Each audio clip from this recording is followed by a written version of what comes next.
Vy už ste tu? Dnes by som rád predstavil tento nebytový priestor, ktorý momentálne slúži ako kozmetický salón. Ale je možné ho využívať pre administratívne účely.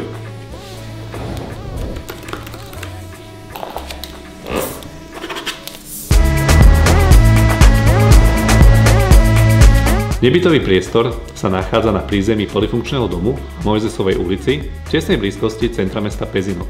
Polifunkčný dom sa nachádza priamo pri hlavnej komunikácii vedúcej z Bratislavy do Modry. Parkovanie je možné na verejných bezplatných parkoviskách v okolí polifunkčného domu. Atraktivite územia prispieva aj výborné dopravné napojenie. Železničná stanica, ako aj autobusová zastávka sú v pešej dostupnosti. Nebytový priestor pozostáva z dvoch miestností, samostatnej toalety, kúpeľne so sprchovým kútom a kuchynky. Celková rozloha nebytového priestoru je 54 m2. Pre svoju výhodnú polohu je tento nebytový priestor hodný nielen na prevádzkovanie služieb, ale aj na kancelárske účely.